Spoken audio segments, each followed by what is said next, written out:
বিশ্বের সবচেয়ে শক্তিশালী মানুষের মুখোশ খুলে দিল ইরান।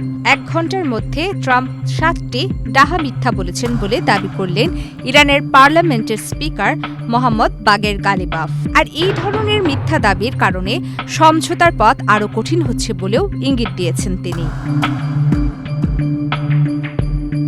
যুক্তরাষ্ট্রের অ্যারিজোনার এক অনুষ্ঠানে ট্রাম্প দাবি করেছিলেন হরমুজ প্রণালী এখন ব্যবসার জন্য পুরোপুরি উন্মুক্ত, কিন্তু সেই দাবিকে স্রেফ মিথ্যা বলে উড়িয়ে দিয়েছেন গালিবাফ। নিজের এক্স হ্যান্ডেলে তিনি গর্জে উঠে বলেন, মার্কিন প্রেসিডেন্ট ১ ঘণ্টায় ৭টি দাবি করেছেন, যার প্রতিটি মিথ্যা।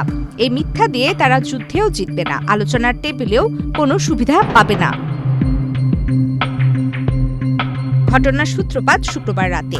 ইরান ঘোষণা করেছিল ইসরায়েল লেবানন সংঘর্ষ বিরতির চলাকালীন বাণিজ্যিক জাহাজের জন্য হরমুজ প্রণালী খোলা থাকবে, কিন্তু ট্রাম্পের পাল্টা ঘোষণা পরিস্থিতিকে জটিল করে তোলে। ট্রাম্প সাফ জানিয়ে দেন, আমেরিকার নৌ অবরোধ এখনই থামছে না। ইরানের বন্দরে যাতায়াত করা প্রতিটি জাহাজ আটকাবে ওয়াশিংটন। তবে স্পিকার গালিবাফ স্পষ্ট করেছেন, যদি আমেরিকার নৌ অবরোধ অব্যাহত থাকে তবে হরমুজ প্রণালী কোনোভাবেই খোলা রাখা যাবে না। এখন থেকে এই জলপথ দিয়ে চলতে হলে লাগবে ইরানি অনুমতি এবং মানতে হবে তাদেরই নির্ধারিত পথ। এদিকে আন্তর্জাতিক ট্র্যাকিং সংস্থাগুলো বলছে, হরমুজে জাহাজ চলাচল এখনো অত্যন্ত সীমিত।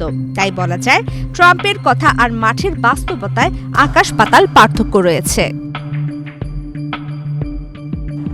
শুধু জলপথ নয়, পরমাণু ইস্যু নিয়েও শুরু হয়েছে চরম উত্তেজনা। ট্রাম্প দাবি করেছেন ইরান তাদের সমৃদ্ধ ইউরেনিয়াম হস্তান্তর করতে রাজি হয়েছে, কিন্তু তেহরান কড়া ভাষায় জানিয়ে দিয়েছে নিজেদের সমৃদ্ধ ইউরেনিয়ামের মজুদ কোনো অবস্থাতেই দেশের বাইরে পাঠানো হবে না। তাসনিম নিউজ এজেন্সিকে দেওয়া এক সাক্ষাৎকারে ইরানের পররাষ্ট্র মন্ত্রণালয়ের মুখপাত্র ইসমাইল বাখাই বলেন, সমৃদ্ধ ইউরেনিয়াম আমাদের কাছে ইরানের মাটির মতোই পবিত্র। কোনো অবস্থাতেই এটি কোথাও হস্তান্তর করা হবে না।